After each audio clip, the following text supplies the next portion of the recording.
Assalamualaikum warahmatullahi wabarakatuh. Alhamdulillahilladzi arsala rasulahu bil huda wa dinil haqqi liyudhhirahu 'alad dini kullih. Wa kafaa billahi shahida. Asyhadu an la ilaha illallah wahdahu la syarika lah wa asyhadu anna Muhammadan 'abduhu wa rasuluh. Allahumma shalli wa sallim wa barik ala sayyidina Muhammad wa ala alihi wa sahbihi ajma'in, amma ba'd. Pemirsa YouTube SMP Kosgoro yang insya Allah dimuliakan dan dirahmati oleh Allah Subhanahu wa Ta'ala. Tidak semua orang menunaikan ibadah puasa dapat keberuntungan. Ada juga di antara mereka yang akan merugi. Bahkan Nabi menginformasikan tidak mendapatkan apa-apa kecuali lapar dan dahaga. Siapa golongan ini? Mereka inilah orang-orang yang tidak mampu menyerap dan mengambil nilai-nilai puasa. Yang konkret, mereka merugi di bulan suci Ramadan. 1. Mereka yang tidak mendirikan sholat. Kok bisa Ustaz mereka berpuasa? Tapi ketahuilah, meskipun Anda berpuasa dari fajar sampai dengan terbenamnya matahari, kita tidak akan mendapatkan apa-apa. Kenapa? Karena dia tidak mendirikan sholat. Karena sholat sesungguhnya adalah kunci kebaikan. As-sholatu imaduddin, as-sholatu miftahul khair, as-sholatu miftahul jannah. Sholat itu tiangnya agama. Sholat itu kuncinya kebaikan. Sholat itu kuncinya surga. Maknanya, bagi mereka yang berpuasa Ramadan tapi tidak mendirikan sholat, sesungguhnya mereka dapat pahalanya, dapat kebaikan-kebaikan. Sisi positif puasanya, dia bisa sehat, tapi tidak apa yang tidak bisa didapat di akhirat kelak, tidak bisa mengambil kebaikan-kebaikannya. Pahalanya dia tidak bisa dinikmati. Kenapa? Passwordnya, kunci kebaikan itu dia tidak miliki. Beratnya begini. Logika sederhana. Saya punya duit 1 juta, lalu saya masukkan ke dalam lemari. Ternyata setelah saya kunci lemari tersebut, kunci saya hilang. Apa kuncinya? Yaitu sholat. Sama halnya lagi, kalian punya duit 5 juta, kalian punya KTP, punya ATM-nya, punya rekeningnya. Nyata, kalian yang nabung, pergi nabung. Tapi setelah mau diambil 10 hari kemudian, mau diambil duit kita yang kita tabung ketika menggunakan ATM tersebut, dicari di mana PIN-nya. Kalian punya ATM-nya, kalian punya duitnya, tapi tidak punya PIN-nya. Itulah sholat. Tidak bisa ditarik meskipun itu hak, itu terbukti kalian punya duit tersebut. Tapi tidak ada sholat, tidak bisa kalian miliki.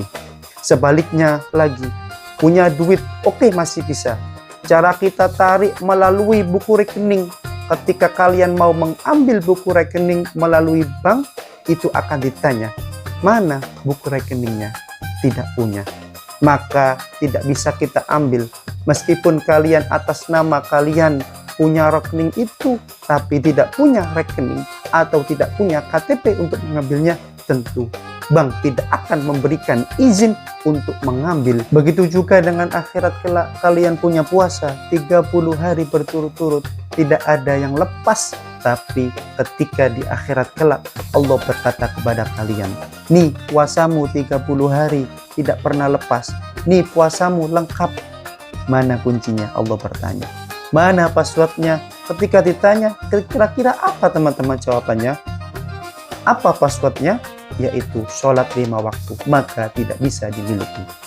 Maka orang yang merugi di bulan suci Ramadan ini tidak mendapat apa-apa kecuali lapar dan dahaga. Mereka yang berpuasa tapi tidak mendirikan sholat. Yang kedua, mereka yang berpuasa tapi tidak mampu menahan dirinya dari perbuatan-perbuatan maksiat. Mereka puasa, mereka tidak makan dan minum dari subuh sampai maghrib, tapi dia juga tetap gosip, bergibah. Ibaratnya Imam Ghazali mengibaratkan puasa itu seperti buah. Ketika kalian melakukan maksiat, kalian melakukan dosa, diiris. Dosa lagi diiris, dosa lagi, iris lagi. iris, akhirnya tinggal batuknya atau batunya. Isinya habis. Apa bisa kita nikmati kalau tinggal batunya? Tentu tidak. Begitulah ibarat orang berpuasa, tapi tidak mampu mencegah dirinya dari perbuatan maksiat. Dia puasa, dia tidak makan dan minum, tidak bersetubuh.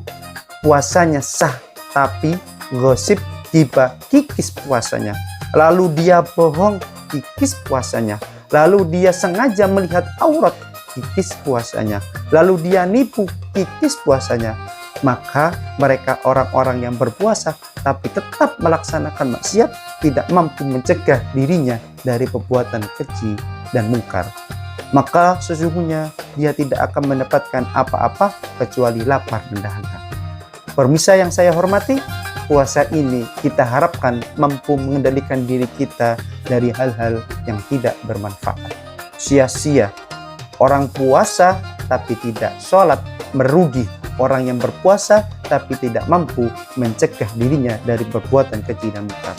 Semoga Allah Subhanahu wa Ta'ala mencegah kita dan memberikan hidayah kepada kita agar mampu berpuasa, bukan saja menahan lapar dan dahaga, tapi mampu mengendalikan diri kita dan menghindarkan diri kita dari perbuatan keji dan mungkar.